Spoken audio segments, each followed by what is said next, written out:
Law enforcement and government agencies struggle with parking citations, often because no one will pay them.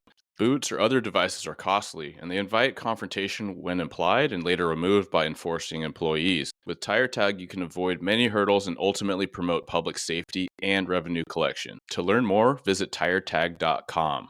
For a thorough conversation on how Tire Tag can help your agency in revenue collection, visit episode 204. That's 204. There are so many factors that impact the well-being of law enforcement officers, from wellness topics and developmental content to organizational expectations and social connections. RippleWorks solves that problem by providing anonymous check-ins, so each officer can get exactly what they need and want for prime performance, while agencies learn in real time how their people are doing through analytic dashboards. Take a look at RippleWorks today at www.rippleworks.com and schedule a demo. That's RippleWorks, WORX.com. The views and opinions expressed by the host and guests of this show do not represent their employing agency, department, or organization. All information should be regarded as anecdotal, contextual, and educational, and should not be misinterpreted as legal or medical advice. Welcome to Blue Grit Radio, the podcast that explores making better cops for a better community. I'm your host, Eric Tum. I've been an active police officer since 2007. We will dive into the aspects of police culture, health and wellness, leadership, and mindset.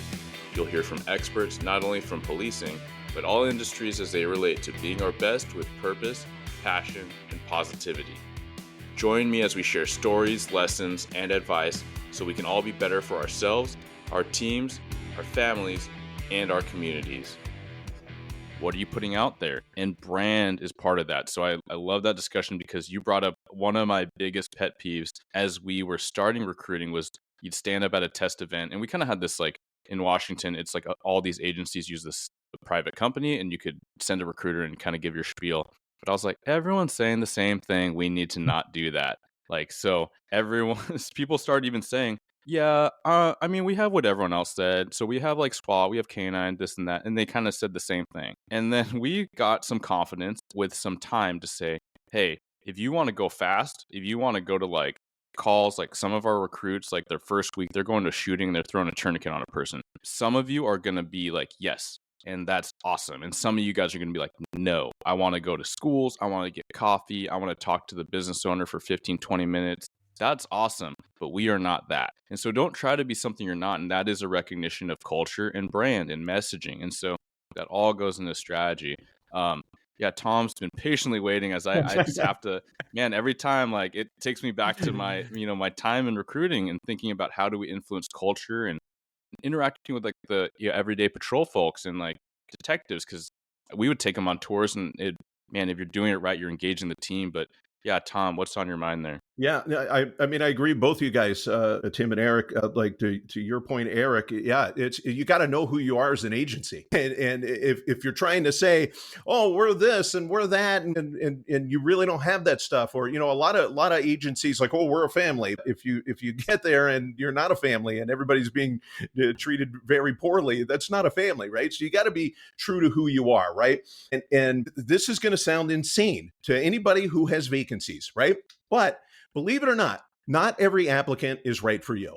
If somebody just wants to go and write traffic tickets and do traffic accidents and drive up and down the freeway, well, my agency is not the place for you. Yeah, you can write tickets, but you're going to be going to domestic violence calls and handling drug cases and all kind of things like that. So yeah, you got to be true to who you are. And Tim, on your point, absolutely. You got to have a plan. That is absolutely paramount. So like when I say, yes, you should try everything, and I will caveat that you should try everything that you can handle, right? You don't want to overburden yourself, but you should try everything that you can handle. But you still, with that being said, recruiting isn't a spaghetti dish and your recruits aren't a wall. So you have to have a plan, right? The Philadelphia Eagles did not win the Super Bowl last year just because they walked out in the field and go, hey, look at that. How'd that happen? We won all these games, right? No, they had a training camp. They watched film. They went through practice after practice after practice in game after game. And they had a plan to try to win those games. Okay. Same kind of thing with police recruiting. You have to have a plan.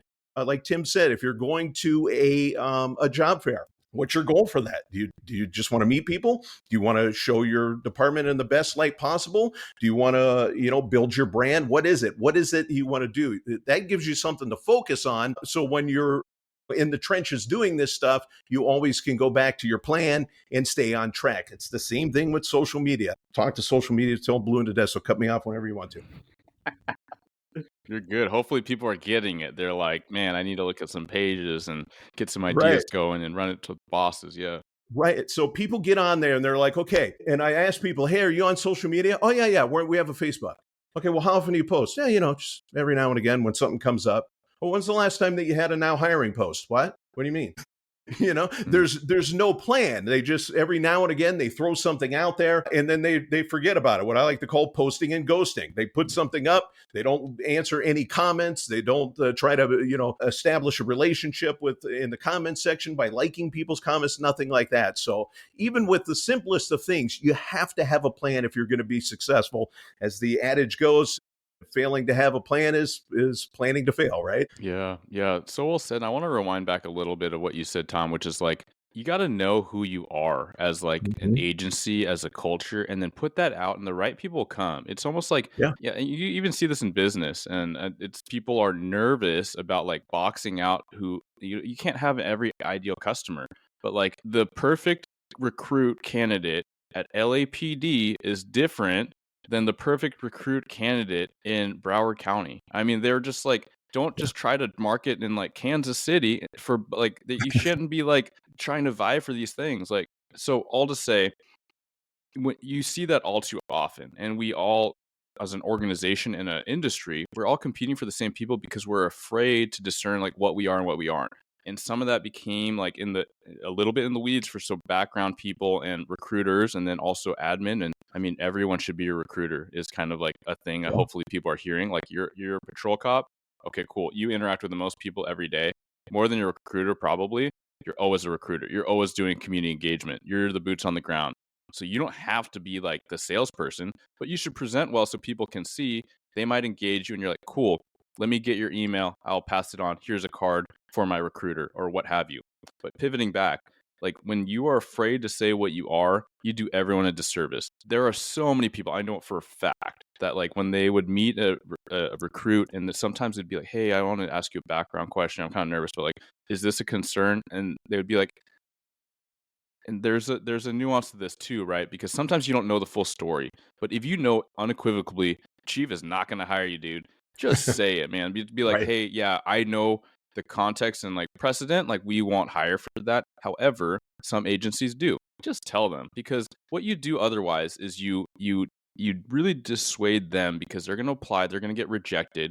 Other agencies will be like, oh, why did they get rejected? And then that could kind of create some bias, but also really what you're hurting is this potential candidate that might have been a great fit over here, but you remove that, you clouded it, and you kind of like insert this other thing, and really it becomes this like, let's not all compete for the same few people. Let's just like know thyself, right? Just like be true to who you are, and you will find the right people if you're engaging, if you're being strategic. Yeah, absolutely. The people that are meant to work for you are going to work for you, and the ones that aren't.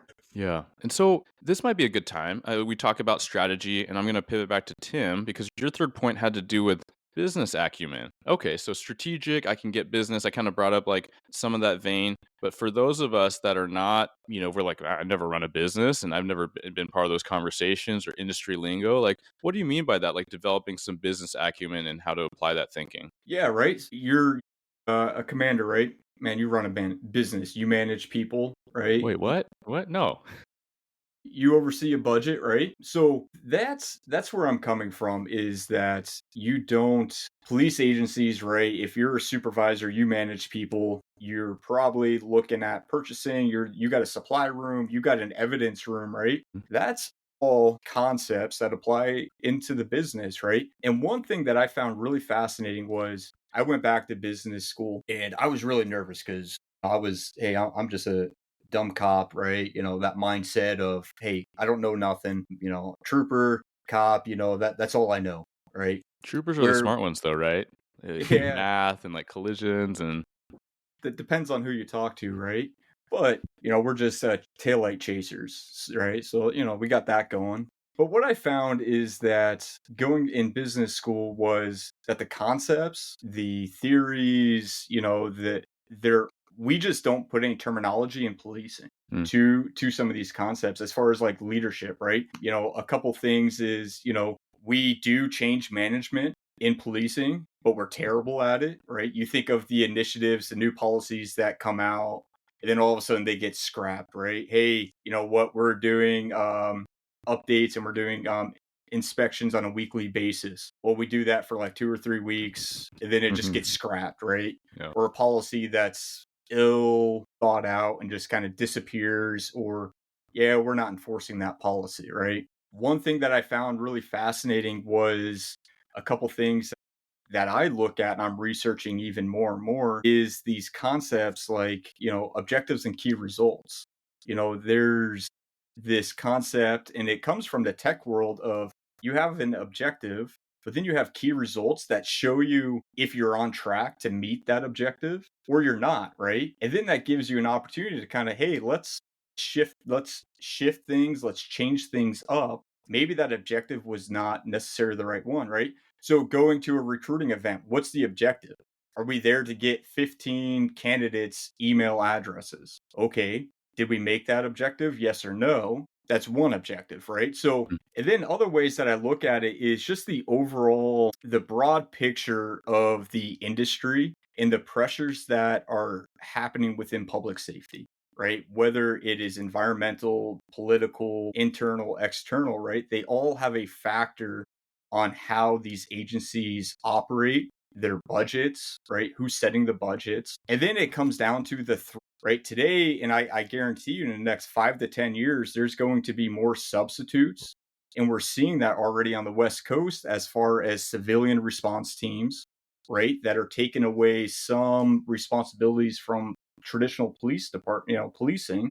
And it's like, okay, is this working? But I also have had conversations where agencies are like going head to head with these alternative solutions because that's their turf, right? They don't want to give that up, but they're complaining that they're spending too much time in this arena. And it's like, okay, so why don't you work with that external substitute, work with them so that you can align towards the same objective and goal at the end of the day. And so for me, that's where I kind of look at it, is that there's a lot of case studies, factual and actual examples of the challenges that are faced by police departments, whether it's recruiting, retention, right? The sign-on bonuses that most likely came from the private sector, where you go work for a big four consulting company or big four CPA firm, man, the sign-on bonus is larger than a salary for a new cop, right? I'm talking like $60,000-$70,000 as a sign-on bonus.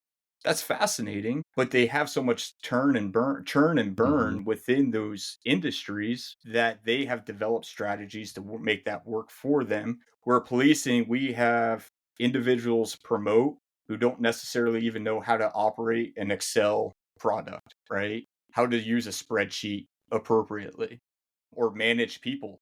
How do you have these hard conversations with people? And that's where I'm looking at it from, is it the organizational development side of things, the culture?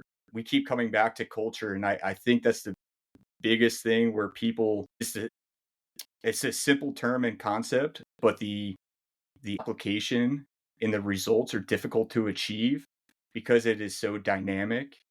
But agencies really need to take the time to examine that and look at other industries for, hey, this is our unique problem. What other organizations or industries have had similar challenges, and how do they overcome? And how can we adapt and apply that? Yeah.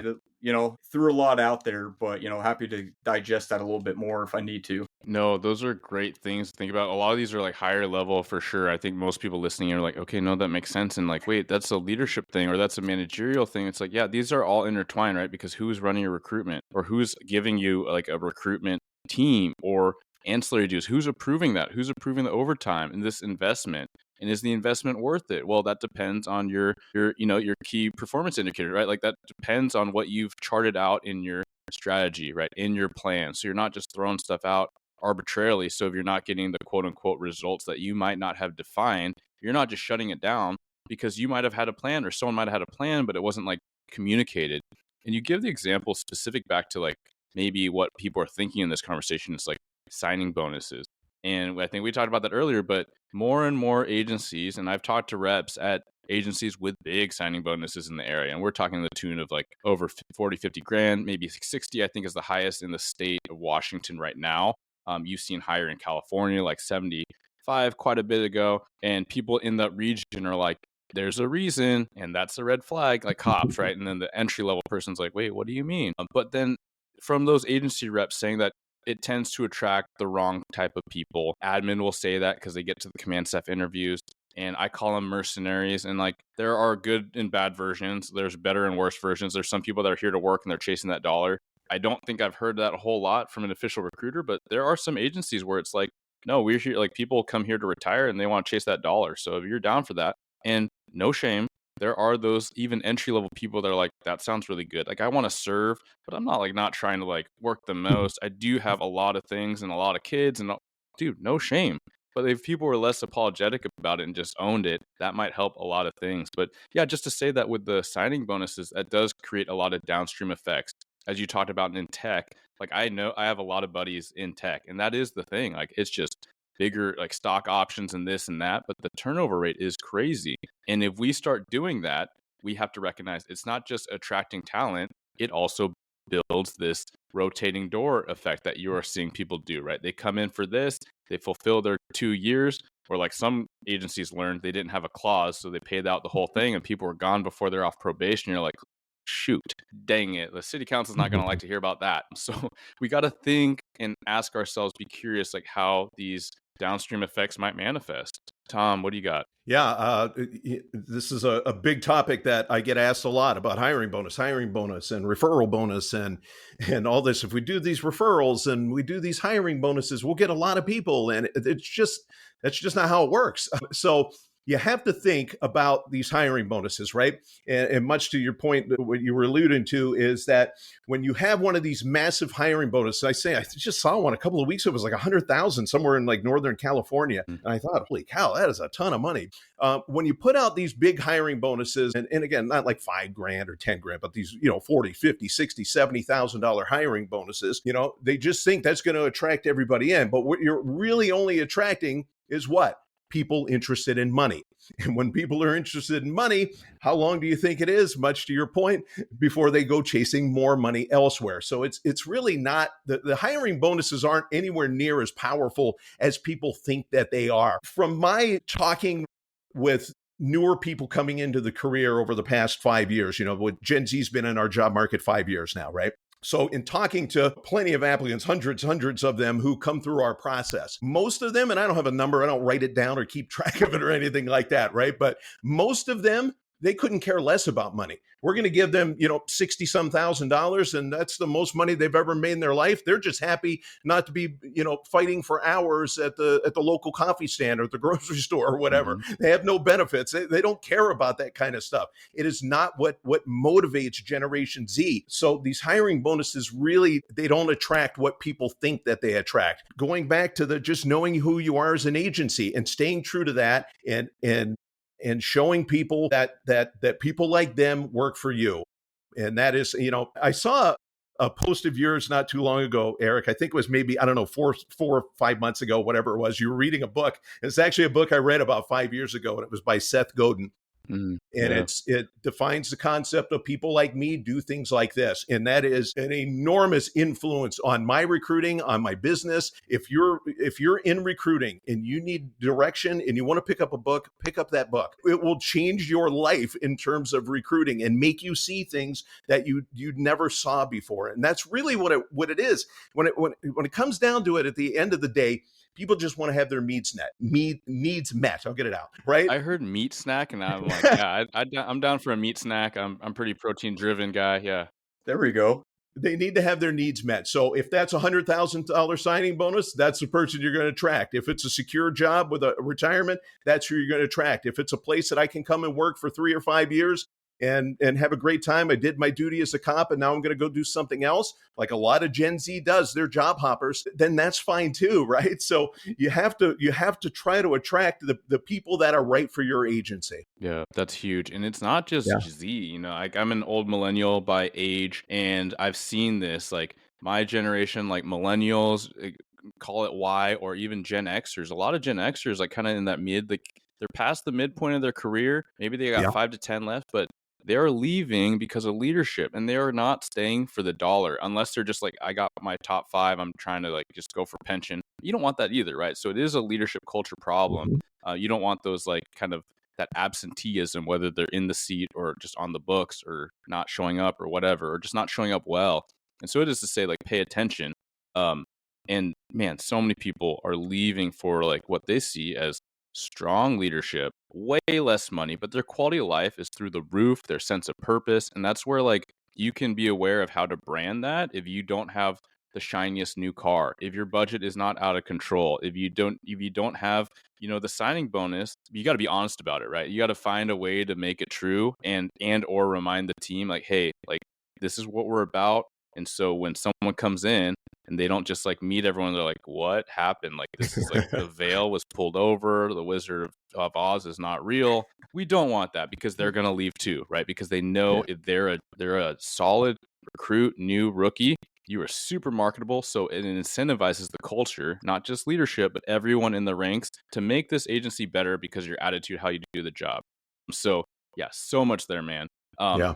I just want to be mindful of time. I know you have one more prong, Tom, and we're going to pitch it back over to Tim to riff off of it. But I think this is the perfect time to talk about like patience. My word from reading your prong is patience. Talk about the long term, right? When you're talking about how did we get here? How are we going to get out of it? Yeah, many agencies, and especially when you think about all the topics that we covered here today, right? Everybody is looking for that quick fix. And how do I get, how do I hire 50 people or 100 people or whatever it is your vacancies are? In some cases, if you're a small rural agency, you might be down 3 and don't feel like 3 is a big number. You know what I mean? So everybody's chasing that quick fix. And how do we fix this? How do we get more people? And that's where all the acts of desperation, as I like to call them, start coming in, where you start cutting standards and eliminating this. And, well, maybe we don't have to have a certain runtime. Maybe we can just do a POPAD or something like that. And you resort to that in trying to fix this problem. But the key point that I want to make about this is that your recruiting problems were not created overnight, and they're not going to be solved overnight either. Okay. It takes time to build a relationship with applicants. It takes time if you have no social media presence, or you have no marketing presence, or you have, nothing going on, you're just, just driving around in a car and hoping that people apply for you, right? If you're still in that camp, right? It takes time to build these pipelines. It takes time to build a social media audience. It's not going to be overnight, but as soon as you start doing these things, you'll start seeing improvements. And I think a thing that kind of goes along with this topic is, a lot of times when you get with these companies, and that's what they do, is they promise you these quick fix. Hey, you buy a billboard. You know how many cars drive by this thing? The reach is millions of people every day. Or somebody wants to sell you, their proprietary applicant generation system is going to get you so many people, you're not going to believe it, right? We've all had those emails come to our agencies, right? And they're just like, well, I'm going to get you so many views on social media, or the biggest one, right? I can get you how many vacancies you have? 20. I'll get you 3,000 applications, right? So what I always tell people when they say that, it's like, well, great. I can have 500 of my friends apply for you tomorrow. It's not going to do you any good, right? You got to attract the right people, and that takes time. You also don't want 3,000, 5,000 out. Like, Right. can you imagine sifting through that? No. Like, again, like what problem are we trying to solve? And like, and that, I think that goes perfectly back to Tim's point, like strategy beats tactics. And I can't remember what book it might have been, but Seth Godin, man, like he's a fascinating genius. Like he's a genius. But how he looks at things, and he can make it really super bite-sized. He has a book, This is Strategy. I think the first book I read by him was Linchpin, just thinking about how you bring your special talent, like as an individual, to a team differently, or how you affect teams. So even the book like This is Strategy is, and there's audiobooks, right? So like if you're on Spotify and you have a membership, like Like, look at Cliff Notes, but some of these points will get your, creative gears churning, right? And I'm sure a lot of the conversation here, you got your creative mechanisms going, right? Because of the interplay between what everyone is saying here today, right? And there's hopefully your mind is going a mile a minute, just like ours are, where you're like, okay, like I got a lot to think about, or I got to share this podcast with my recruiting team, with my boss, with the DC, with the chief, whatever you, because there's no one way. It is your way. You got to define it, but you can have people like Tom and Tim help build that message, right? They're not going to just say like, here's the 5-step program and go out and beyond. And maybe some companies are doing that and maybe need to run from that. Yeah, Tim, I want to get your thoughts on what Tom just put out. Oh man, I couldn't agree more. I think that in today's society, we are looking for that instant gratification, right? Candidates are looking for, am I accepted or not, right? Agencies are, hey, we need to fill these seats. I want that done yesterday, right? Where it is, patience is a virtue that is necessary. Um, and the way I go about business and I work with clients is that From interviews to jail calls, Ditto Transcripts delivers fast, confidential, and court ready transcription for law enforcement agencies. Ditto is CJIS compliant and is already working with agencies all over the U.S., including the Washington State Patrol and the National Park Service Investigations Unit. Get started now at dittotranscripts.com. That's dittotranscripts.com. To hear details about all the applications of Ditto Transcripts and exactly why this is a key solution for your organization's workload issues, check out episode 232. and kind of what Tom just mentioned is that like the quick fixes may feel good, right? These silver bullets, and I use that term like, loosely, half joking, is that because that's what solutions these companies, organizations are trying to sell to agencies, and some of them are buying it. I know of a very large agency that is spending millions of dollars on recruitment and frankly, I was told that they are getting no results because they were promised X, but they're not even getting X, but Mhm. the management doesn't care because the money's coming in, it needs to be spent, and kind of going back to thinking as a business person, right? This is taxpayers' money. You have Yes. to use it appropriately. And what I find fascinating is that the taxpayers aren't overlooking that one agency in particular. I said, okay, so how does the management feel about that?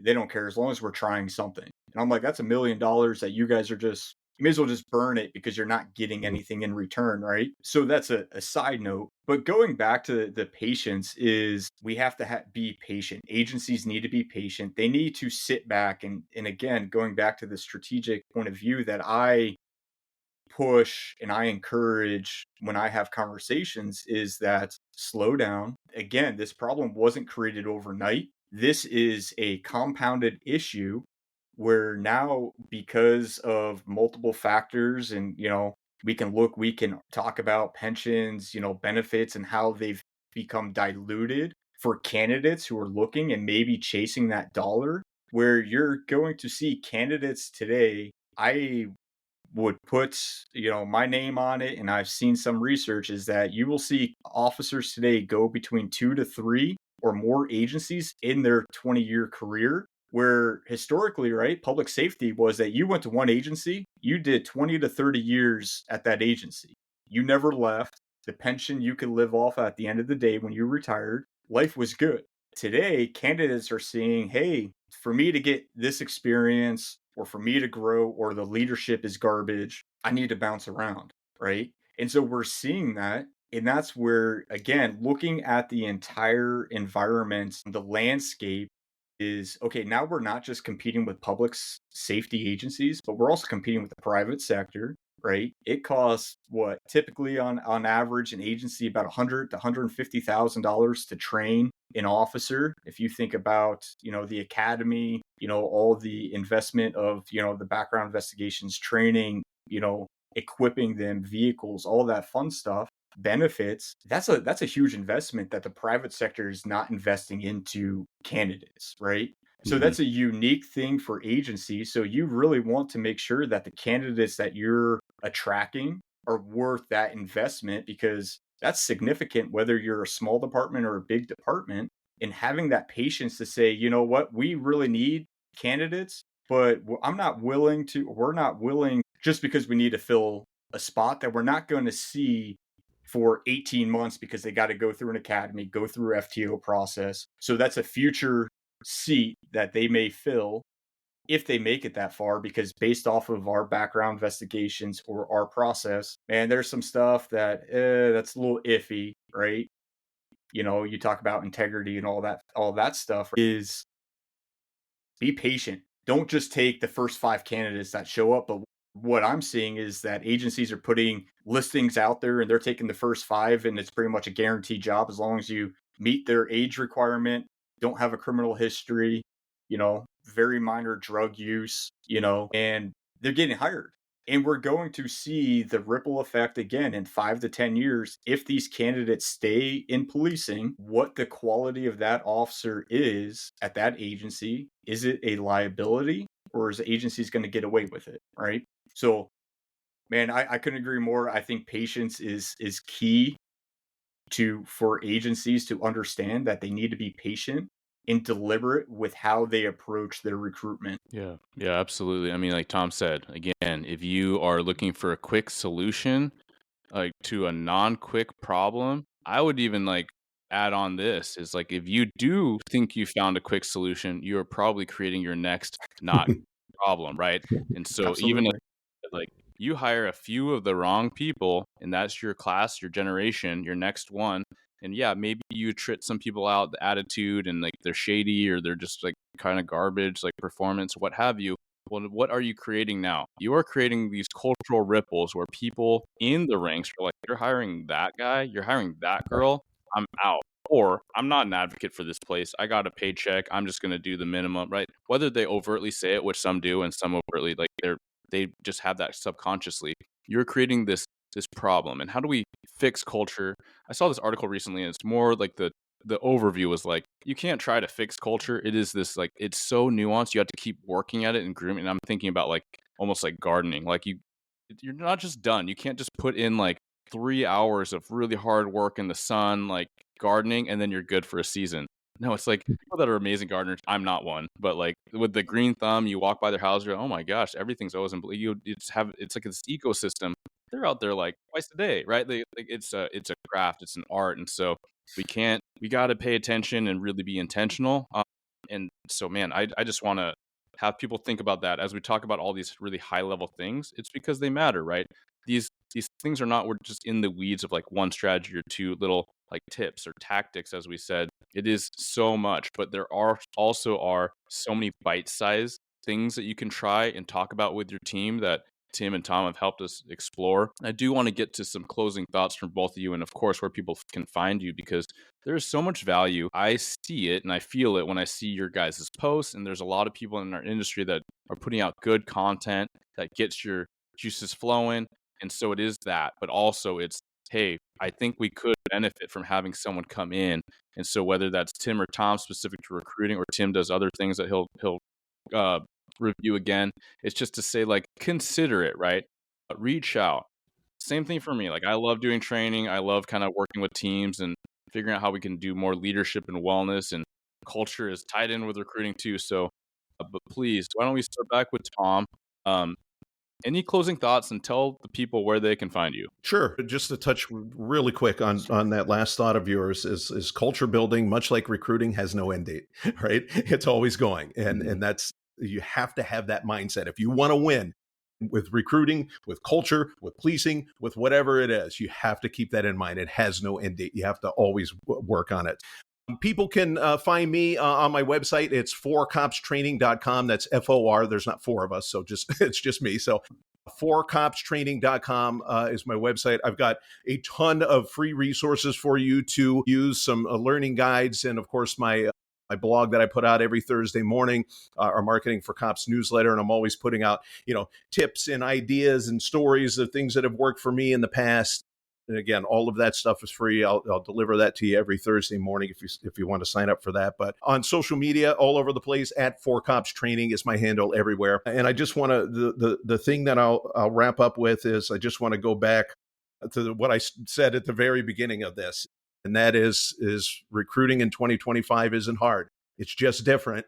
but you can do it. Absolutely can do it. You just need to learn how. Thanks so much, Tom. Tim, over to you. Where can people find you and what Lumen offers? And then any closing thoughts? Yeah, so I'm primarily on LinkedIn. I have a website. It's lumenstrategicconsultinglc.com. What we do, right, we look at the recruitment and retention, but then what we also have found is that we also take it to that higher level of the strategy development in the operations aspect. We tie in a lot of process improvement concepts and theories, and we work through some of these frameworks to help agencies develop something that is sustainable. I know we kind of hit on it at the end of the conversation here, is that it has to be sustainable. And I think that's where a lot of failure with departments as far as their recruiting efforts go, is that they think they do it once, they don't have to do it again. So we work with agencies to develop that sustainable process and give them the tools to allow them to take that and to continuously improve. And so that's where we're looking at. Last thing I want to say is that, based off of this conversation, I really enjoyed it, appreciate it, is that, influence drives results. The strategy directs the action, and the business acumen turns decisions into like sustainable outcomes, right? So by putting those three together, you have the resources, you have the manpower within your departments. It's that patience, it's having the ability to sit back and have conversations open. And I use the term authentic and honest conversations internally, because they're difficult conversations when I work with clients. But if you don't overcome that first, you're not going to get ahead of this storm. Right. So really appreciate you having me on today. It was great talking with you guys. Absolutely. No, this is one of those where, I get so much reward from connecting with these experts, in the fields of all the things we talk about here on Blue Grit Radio. But this is one that I'm already excited to be able to release when it's ready. And I know that this is one that people will share. So please share if you're thinking about it, like with your team or even like your buddy who's trying to help recruiting efforts in the agency next door or, across county, because these are very big topics, but it is tangible. Like you can get a hold of these things. Follow Tim and Tom. This is really a meeting of the minds that I know is it felt like good work being done that we can share with so many people, so many of our brothers and sisters that are just, they're struggling, they're tired. And so start small and get it going. Thank you both so much. Thank you. Thank you so much. You. Thank you for tuning into another episode of Blue Grit Radio. As always, support this community by subscribing, giving us a 5-star review, and following, liking, and sharing posts on Blue Grit Wellness on Instagram. You can reach me there or email me at bluegritwellness@gmail.com. Be well and stay gritty.